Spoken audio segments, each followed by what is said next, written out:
a Alessandra está bem, né? Está fazendo tratamento. O Davi não veio no culto hoje para ficar com ela em casa, para ela não ficar sozinha, né? A gente tem tido esse cuidado com ela. E em breve ela vai estar de volta. Amém, irmãos? Então vamos lá, irmãos. Abra sua Bíblia no livro de Filipenses, capítulo 3. Filipenses, capítulo 3, a partir do verso 12. Nós vamos ler do 12 ao 14. Enquanto você procura, eu quero lembrar os irmãos que no próximo fim de semana nós temos uma conferência. Irmão. E vai ser uma conferência diferente. Vai ser diferente. Porque nós não estamos trazendo ninguém. Vai estar o Pai, o Filho e o Espírito Santo. Vai estar nas mãos de Deus o que vai acontecer nessa conferência. Ela vai começar no sábado. Se eu não me engano, 5 horas, nós vamos ter já um workshop. Por quê? Essa conferência ela vai marcar o começo do semestre do seminário. Né? Então, nós já vamos começar a conferência com um workshop no sábado à tarde, voltado para a adoração. Vamos ter o culto, vai ter um esquenta, vamos ter o culto. No domingo, a programação também à tarde, só que o workshop começa às 4. E aí o workshop do domingo vai ser sobre pregação expositiva. E aí, novamente, o culto e o encerramento no culto da noite. Então, convido todos a estarem aqui nos 2 dias, que Deus vai falar muito. Eu creio que vai ser um tempo sobrenatural para nós como igreja, em nome de Jesus. Amém? Filipenses capítulo 3, verso 12. Não que já tenha alcançado ou que seja perfeito, mas prossigo para alcançar aquilo para que fui também preso por Cristo Jesus. Irmãos, quanto a mim, não julgo que o haja alcançado, mas uma coisa faço, e é que, esquecendo-me das coisas que para trás ficam, e avançando para as que estão diante de mim, prossigo para o alvo, pelo prêmio da soberana vocação de Deus em Cristo Jesus. Pai, essa é a tua palavra. Nós pedimos, ó Pai, que o Senhor traga o entendimento e, além da compreensão, ó Pai, o toque do teu Espírito Santo sobre as nossas vidas. E que possamos, ó Deus, nessa noite, ter a nossa mente transformada, a nossa forma de viver transformada pelo poder da tua palavra. Ó Pai, que eu seja tão somente um instrumento usado conforme a tua vontade, em nome de Jesus. Amém. Irmão, vamos fazer o que a gente gosta de fazer em culto, né? Repita comigo: prossigo para o alvo. Mas nesse desânimo que você não está prosseguindo para lugar nenhum, irmão. Pelo amor de Deus. Eu acho que eu vou. Quem estava na vigília aqui? Eu vou começar a usar as expressões que eu usei na vigília, que acho que o povo fica mais. Irmãos, isso é uma chave para a sua vida. Aí dá um estalo, né? Então repete comigo: prossigo para o alvo. Isso. Agora vira para o irmão que está do seu lado. Aponta o dedo de profeta. Fala com autoridade. Prossiga para o alvo. Isso, glória a Deus. Pastor, é espiritual fazer isso? Não, didático, é para você gravar. Irmãos, essa palavra prossigo, no original grego, dioko, ela significa fazer correr, fugir, afugentar, correr prontamente a fim de capturar uma pessoa ou coisa, correr atrás, prosseguir. O que nós vamos falar hoje, nós vamos usar, além da ideia de prosseguir, que dá um entendimento de continuidade, mas nós vamos explorar essa ideia de correr atrás, de perseguir. O apóstolo Paulo, quando ele diz, eu prossigo para o alvo, ele está dizendo, eu corro atrás do alvo, eu persigo o alvo. Paulo não está apenas tornando conhecido para os crentes em Filipos, nem apenas tornar conhecido a mim e a você, o que ele fazia, embora possamos classificá-lo, e conseguimos ver esse perfil de Paulo, nas suas epístolas, em tudo aquilo que a palavra de Deus trata sobre ele desde o livro de Atos. Eu creio que podemos colocar um adjetivo nele e chamar Paulo de perseguidor de alvos. Perseguidor de alvos. Esse é o tema da mensagem hoje. Mas a razão pela qual ele compartilha isso é para nos inspirar, para nos sinalizar que aquilo que para ele tornou-se um estilo de vida, isso tem que ser para nós também um estilo de vida. O que nós vamos compartilhar aqui hoje são princípios bíblicos e devem fazer parte do nosso estilo de vida. Então nós precisamos entender que não apenas a vida cristã, mas a vida como um todo, ela requer de nós essa capacidade de enxergar um alvo claro, um alvo definido. Nós precisamos estabelecer metas, nós precisamos ser norteados por objetivos e propósitos. O que Paulo está nos mostrando é um princípio da vida cristã. Eu prossigo para o alvo, eu persigo o alvo. Ele diz que para alcançar o alvo, ele precisa esquecer de algumas coisas. Ele precisa deixar algumas coisas para trás. Ele precisa aprender a estar livre, desembaraçado para perseguir este alvo. E aqui nós temos um grande ponto na vida do crente: ter uma vida desprendida. Desprendida. Nós temos que aprender isso. Paulo ele fala, eu sei viver com abundância, sei viver com escassez. Mas à medida que nós vamos caminhando, a gente se prende tanto às coisas, que se acontecer algo de errado, algo contrário, aquilo nos para. Porque a gente não consegue se desprender daquilo. Então nós precisamos aprender a caminhar, a estar livres, desembaraçados para prosseguir esse alvo. Quando falamos em perseguidores do alvo, no plural, porque perseguidores de alvos, porque existem vários tipos de alvos. Quando Paulo faz menção do prêmio da soberana vocação, ele está falando do chamado de Deus para mim e para você. Ele está falando do chamado de Deus para as nossas vidas, para vivermos a vida cristã, para completarmos a carreira cristã e fielmente desfrutarmos da recompensa eterna. 1 de Pedro, capítulo 1, no verso 9, a Bíblia vai dizer, alcançando o fim da vossa fé, a salvação das vossas almas.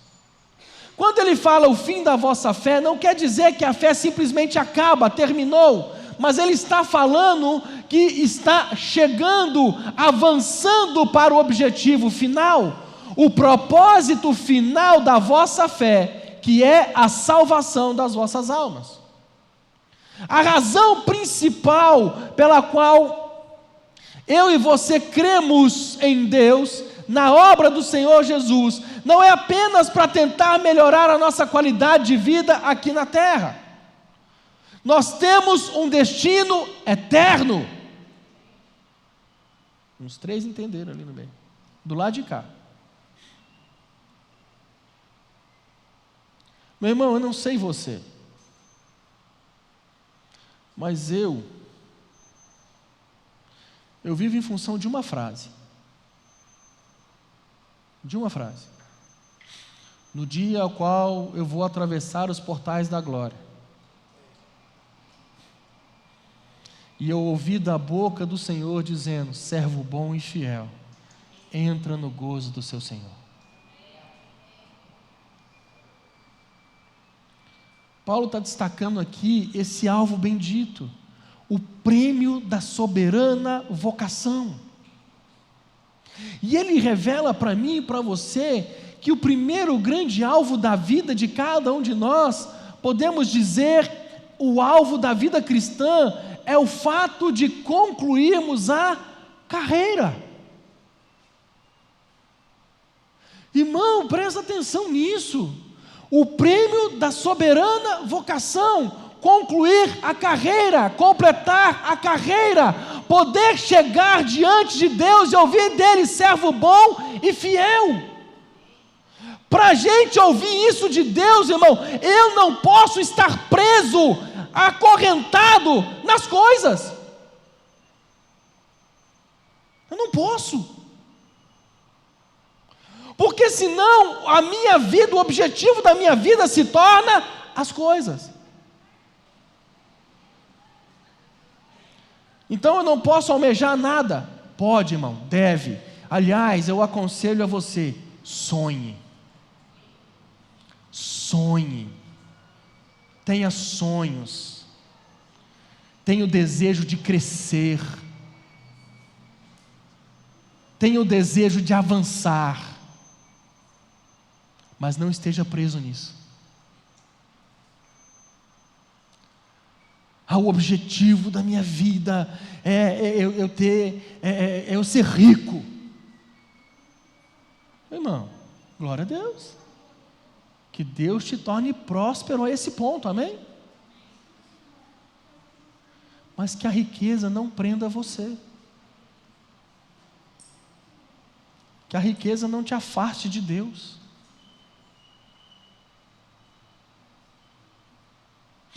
Eu tenho um sonho, eu tenho um objetivo em Deus, o meu chamado ministerial é ser pastor. Tadinho.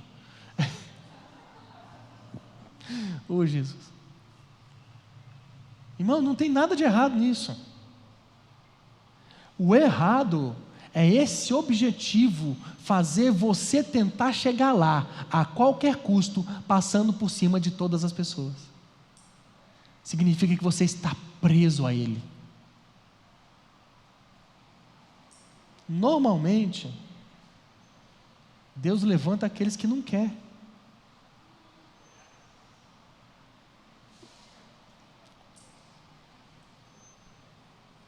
Paulo era perseguidor de alvos.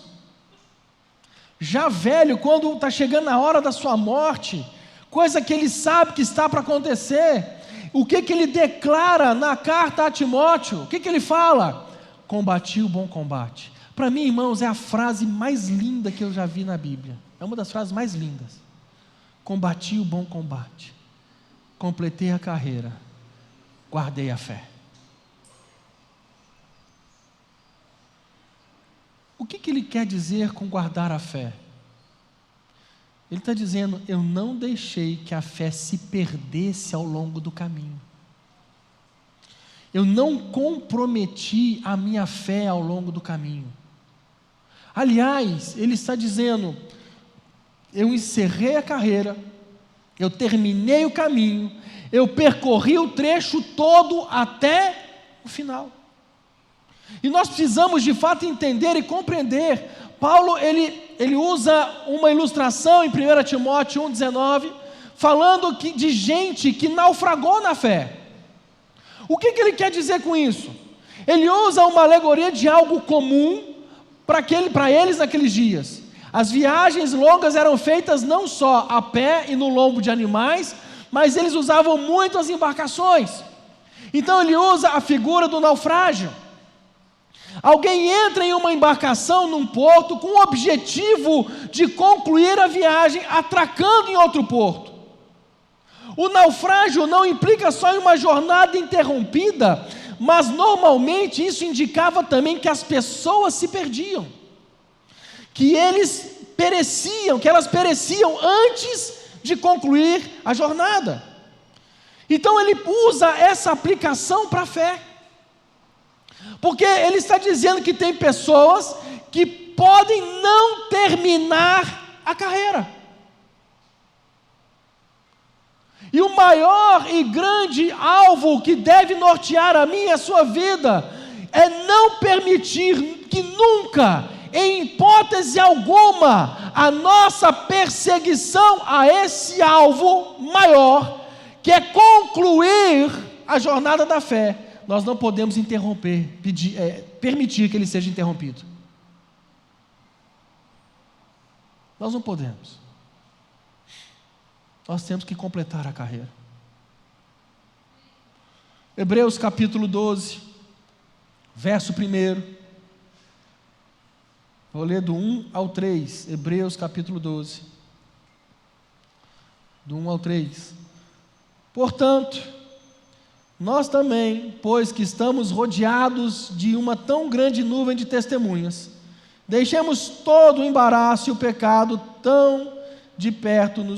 que tão de perto nos rodeia, e corramos com paciência a carreira que nos está proposta, olhando para Jesus, autor e consumador da fé, o qual, pelo gozo que lhe estava proposto, suportou a cruz, desprezando a afronta, e assentou-se à destra do trono de Deus. Considerai, pois, aquele que suportou tais contradições dos pecadores contra si mesmo, para que não enfraqueçais, desfalecendo em vossos ânimos. O capítulo 11 de Hebreus, nós podemos chamá-lo de a galeria dos heróis da fé. Lá fala de pessoas que através da fé realizaram grandes conquistas. E agora ele está dizendo, portanto nós, pois que estamos rodeados de uma tão grande nuvem de testemunhas. Eu creio que ele está fazendo uma alusão a todos que ele mencionou no capítulo anterior. E Paulo diz para argumentarmos, para não cansarmos, para não desanimar a nossa alma. Nós precisamos tentar prestar atenção, nós precisamos olhar firmemente, nós precisamos ter foco. Foco, irmão. Foco em quê? Foco em quem? Em Jesus. Foco nele. Ele chama Jesus de o autor e consumador da nossa fé. Ou seja,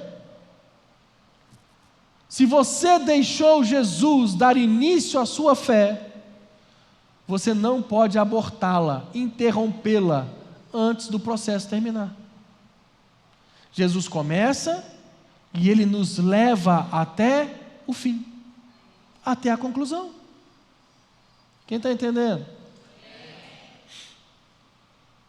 Aqui a Bíblia está falando novamente desse alvo maior, a vida cristã. Está falando sobre eu e você corrermos com perseverança, com determinação, com dedicação, uma carreira que nos foi proposta.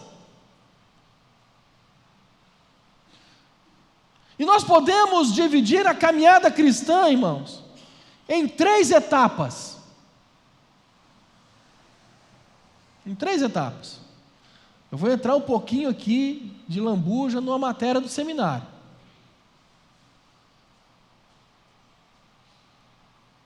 Porta, caminho e alvo.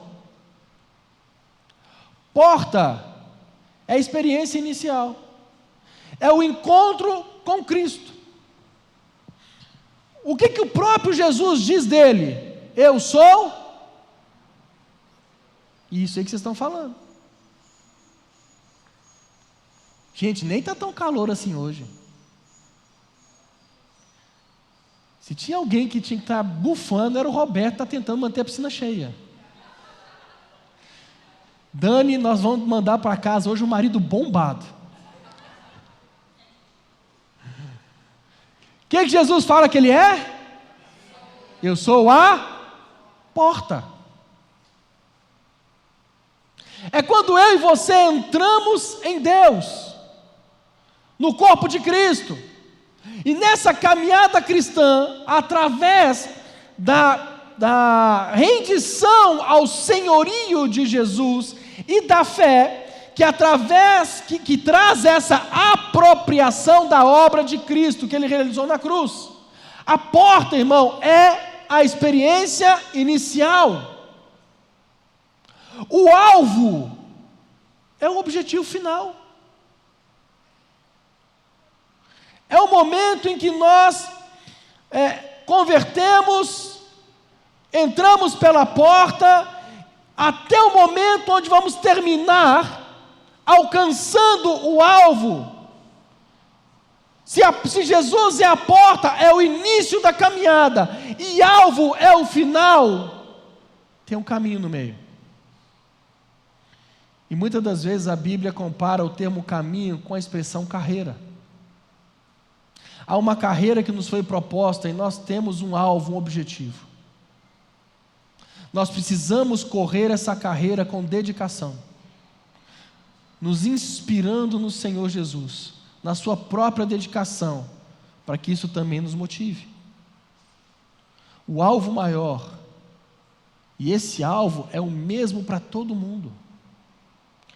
O alvo maior para cada um de nós é de fato a conclusão da vida cristã. Da conclusão. Irmão, se por acaso, daqui a pouco, quando o culto acabar, você for para sua casa,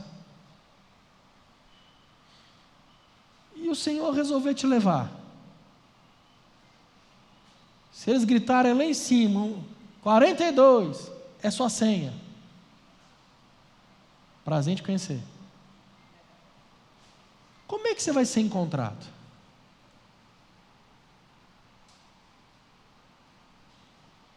Como aquele que estava perseguindo o alvo?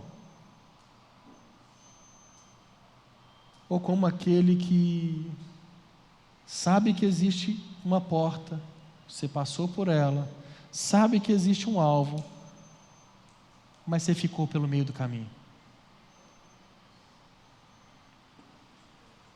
Como que você vai ser encontrado? Como é que está a sua vida, irmão? Nós estamos falando de completar a carreira cristã. Como é que você vai ser encontrado, irmão?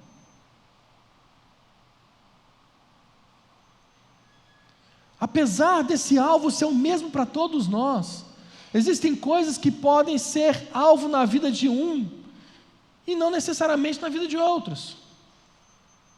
Nós podemos destacar o fato de que Deus, embora tenha algumas coisas com esse alvo maior da vida cristã, que é completar a carreira, a caminhada da fé, Deus tem planos personalizados para cada um de nós, amém?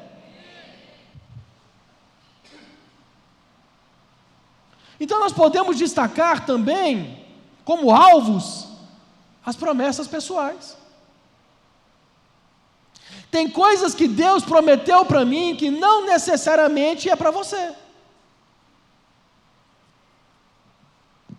Tem coisas que Deus falou para mim,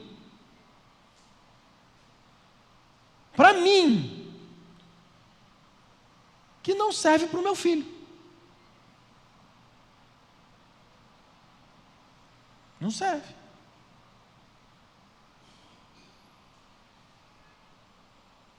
E tem gente, na caminhada da fé, querendo viver o que Deus falou para o outro.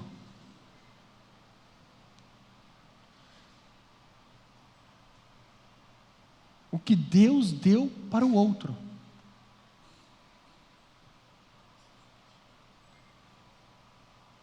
Vou dar um exemplo.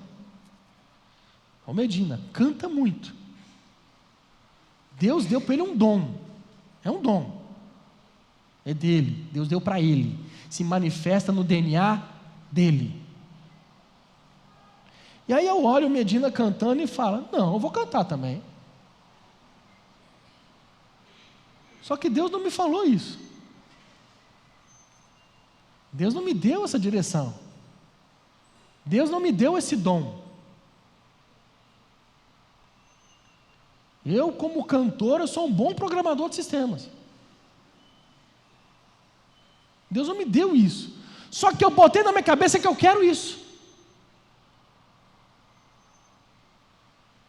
E aí eu vou entrar aonde eu não fui chamado.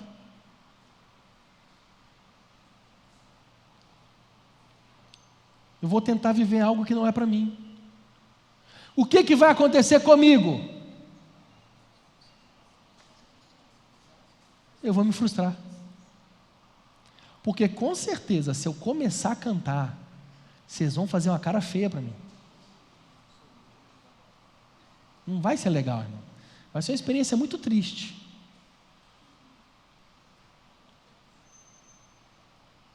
Então tem gente tentando viver o que Deus falou para o outro. Nossa, que legal aquilo ali, eu quero. Vai orar para Deus para saber se é para você, irmão. Vai orar.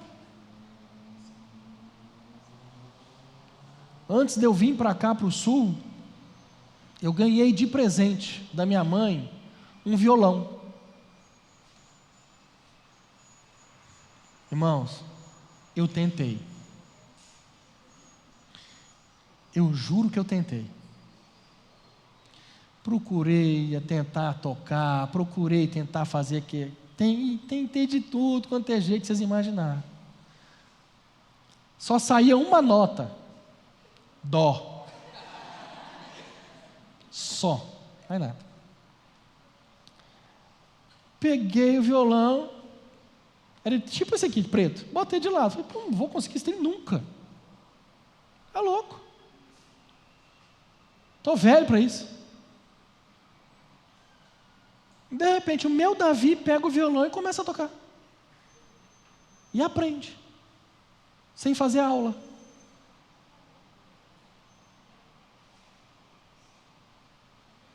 O violão foi para minha casa, não para mim, para ele.